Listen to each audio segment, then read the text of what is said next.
Good morning students. आज हम video number 15 की बात करेंगे। कक्षा 10 हिंदी क्षितिज भाग 2। सूरदास के पद चल रहे थे, पार्ट 2 है आज। कल हमने 2 पद कराए थे, आज तीसरा पद है। तो पहले मैं क्वेश्चन बताता हूँ, क्योंकि परीक्षा में क्वेश्चन पूछे जाते हैं। फिर उस पद को भी सुनाऊँगा मैं आपको, क्योंकि ब्रज भाषा में लिखा हुआ है। आपको ब्रज भाषा में प्रश्न का उत्तर नहीं लिखने आएगा, हिंदी भाषा में आपको लिखना है। आपको उसके अर्थ को समझते हुए, तो प्रश्न उत्तर मैंने उसके अर्थ को समझाते हुए ही लिखे हैं।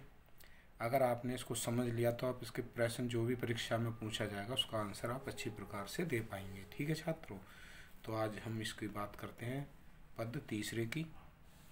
देखिए, हारिल पक्षी आश्रय मानता है। हारिल एक पक्षी होता है, वो किसको मानता है? लकड़ी। जब वो दौड़ ऊपर उड़ता है आसमान में तो लकड़ी लेकर उड़ता है, तो वो सोचता है कि मैं इस लकड़ी के सहारे उड़ रहा हूँ। हारिल जो पक्षी है वो लकड़ी को अपना आश्रय मानता है कि मैं इसके सहारे उड़ रहा हूँ, जबकि ऐसा नहीं है। लकड़ी लेकर वो उड़ रहा है, उड़ तो वो अपने पंखों द्वारा ही रहा है, पैरों द्वारा, परंतु ऐसा वो मानता है। तो इसी प्रकार से गोपी कृष्ण, यानी इन दोनों में इसके अगर हम इसके साथ जोड़ें तो जो कृष्ण गोपियाँ हैं वो कृष्ण को सहारा मानती हैं। ठीक है, आगे देखिए, गोपियाँ रात दिन रट लगाए रहती हैं। वो किसकी लगाए रहती हैं? श्री कृष्ण की लगाए रहती हैं कि श्री कृष्ण आएंगे आएंगे। गोपियों को योग का संदेश कैसा लगता है? कौन दे रहा है गोपियों को योग का संदेश? उद्धव। कौन? कृष्ण के मित्र।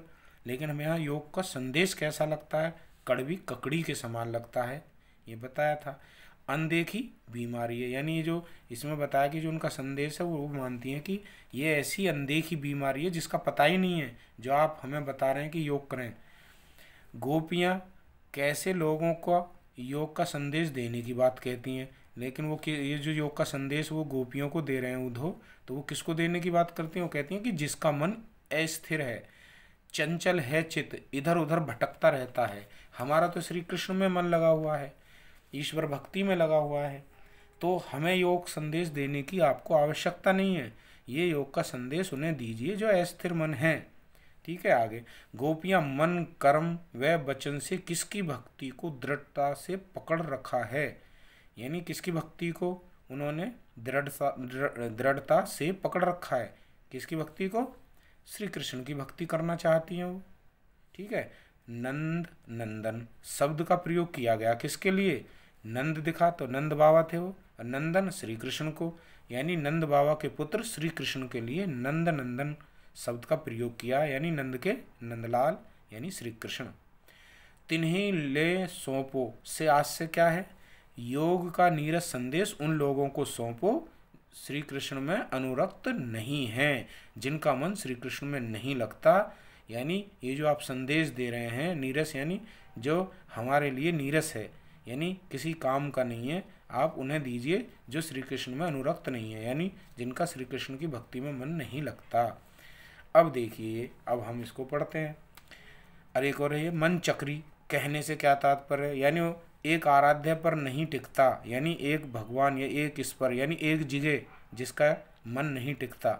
शांति व मोक्ष के लिए वो चक्री की भांति इधर उधर भटकते रहते हैं, इसलिए मन चक्री कहा, यानी जिनका मन चक्री की तरह घूमता रहता है। अब देखिए, हमारे हरी हारिल की लकड़ी, यानी वो क्या करें, जैसे हारिल है वो लकड़ी को सहारा समझता है, तो हमारे कौन है? हरी। हरी कौन? श्री कृष्ण। हमारे सहारे को, हमारा सहारा कौन है? गोपियाँ कह रही हैं कि हमारा जो सहारा है वो श्री कृष्ण है, हरि हैं। जिस प्रकार हारिल का सहारा क्या होता है? एक लकड़ी। मन कर्म वचन नंद नंदन उर यह दृढ़ करी पकड़ी, और वो क्या कह रहे हैं कि जिस प्रकार श्री नंद के लाल श्री कृष्ण का मतलब हृदय में वास है हमारे, दृढ़ यानी दृढ़ता से हम उनके पूजा पाठ यानी उनको याद करते हैं, उन हमारा मन जो उनमें लगा हुआ है। जागत सोवत स्ववन दिवस निशी, यानी जाते जागते सोते सपने में, दिन में और रात में, निशी रात, दिवस दिन। कान्ह कान्ह जकरी, यानी हमारे तो कान्हा यानी कहीं भी और मन नहीं लगता, सिर्फ श्री कृष्ण में लगा हुआ। सुनत जोग लागत है ऐसो ज्यों करई ककड़ी, यानी जो तुम हमें सुना रहे हो ना, ये ऐसे बात जो तुम्हारी बात है, योग की जो बातें बता रहे हो, ये हमारे लिए तो ऐसे लग रही है जैसे कड़वी ककड़ी, कड़वी ककड़ी कोई खा नहीं सकता। तो ऐसे ही ये बात जो आप बता रहे हैं ये हमारे हजम नहीं हो रही। सु तो व्याधि हमको ले आई, देखी सुनी न करी। और वगैरह जो तुम व्याधा लेकर आए हो ना, जो हमें योग का संदेश दे रहे हो, ये तो इस प्रकार से है जैसे कोई बीमारी होती है ना जिसका पता नहीं चलता, और वो बीमारी जो ना कभी देखी ना सुनी, तो ये एक बीमारी की तरह है हमारे लिए। यह तो सूर तिन्हीं ले सौंपो जिनके मन चक्री। और कहते सूरदास जी कहते हैं कभी कि ये जो आप संदेश लेकर आए ना, ये तो उनको दीजिए जिनका मन चक्री की तरह इधर उधर भटकता रहता है। ये हमारे लिए योग का संदेश उचित नहीं है जो आप लेकर आए हैं। आप ये बताइए श्री कृष्ण कब आ रहे हैं, हम आपकी कोई भी बात सुनने को तैयार नहीं हैं। अब देखिए चौथा पद, श्री कृष्ण पहले से ही चतुर थे। क्वेश्चन कर रहे हैं पहले हम। राजनीति सीख गए हैं, योग संदेश भेजा है, मन में फेर हो गया है। कहा है ये किन्होंने कहा? गोपियों ने कहा। किससे कहा? उद्धव से। उन्होंने कहा कि अब श्री कृष्ण जो है पहले से चतुर हो गए, उन्होंने राजनीति सीख ली है और हमें योग का संदेश भेजा है। अब मन में फेर हो गया, जो उनके मन में हुआ करता था अब वो बदल गए हैं। गोपियों के अनुसार राजधर्म क्या है? यानी गोपियाँ कहती हैं उद्धव से कि राजधर्म तो वो है जो प्रजा को ना सताया जाना राजधर्म है, यानी प्रजा को ना सताया जाए, प्रजा की इच्छा पूर्ण की जाए। और हम चाहते हैं, हम प्रजा हैं, कि वो हमारी बात माने और हमसे आकर मिले। क्यों नहीं आ रहे वो हमारी बात, क्यों हम नहीं मान रहे और हमको क्यों सताया जा रहा है? ये एक राजा का धर्म नहीं है। आगे, गोपियों की दृष्टि में पहले के लोगों का आचरण कैसा था? यानी गोपियाँ बता रही हैं उसको, उद्धव को। वो कहते हैं कि पहले जो लोग थे वो परोपकारी थे, उसके लिए कष्ट सहते थे, यानी किसी व्यक्ति को कष्ट नहीं होने देते, जो राजधर्म हुआ करता था। लेकिन अब श्री कृष्ण जी तो सब कुछ भूल गए हैं, उन्हें राजा की प्रजा की चिंता नहीं है, यानी वो राजनीति सीख गए हैं, इसलिए वो हमें धोखा देना चाहते हैं। अब देखिए, हरि हैं राजनीति पढ़ी आए। हरि यानी श्री कृष्ण को कहा कि वो राजनीति पढ़ लिया उन्होंने। तो ये गोपियाँ कह रही हैं, समूची बात कहत मधुकर के समाचार सब पाए, यानी उनकी जो बात सुनकर वो यह समाचार सुनकर एक अति चतुर होते हैं, यानी वो पहले से चतुर हो गए, अब गुरु ग्रंथ पढ़ाए और हमको वो गुरु ग्रंथ पढ़ा रहे हैं, यानी हमें शिक्षा दे रहे हैं अब क्या की? योग की।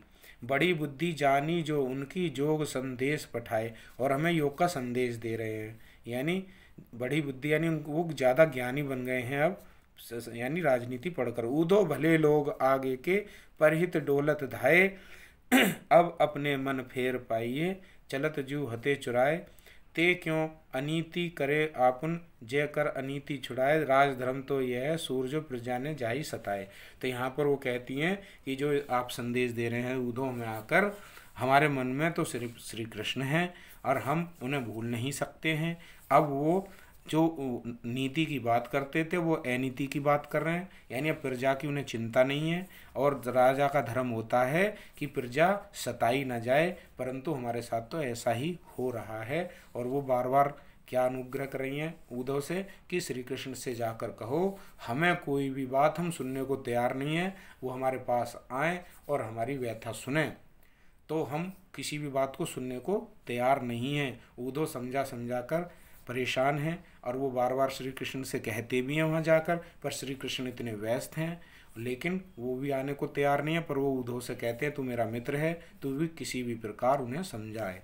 तो इस तरीके से ये आपको मैंने इसका अर्थ भावार्थ समझाया। अब भावार्थ आपके समझ में आ गया होगा, यानी व्याख्या इसका समझ में आ गया होगा। तो इस प्रकार से कोई प्रश्न आपसे किया जाएगा परीक्षा में, उस प्रश्न का उत्तर आपको अपने मनोवेग से देना होगा, क्योंकि आपने इस पाठ को अच्छी प्रकार से समझ लिया है। ठीक है छात्रों, आज यह पाठ आपका ख़त्म हो गया सूरदास। नेक्स्ट अध्याय अब पढ़ाया जाएगा नेक्स्ट वीडियो में। कभी उसमें तुलसीदास जी द्वारा लिखा गया पाठ है, उसके भी हम इसी प्रकार से आपको समझाएंगे, वो अवधी भाषा में लिखा हुआ है। ठीक है छात्रों, तो आज हम इस वीडियो को यहीं समाप्त करते हैं। वीडियो देखने और सुनने के लिए आपका बहुत बहुत धन्यवाद।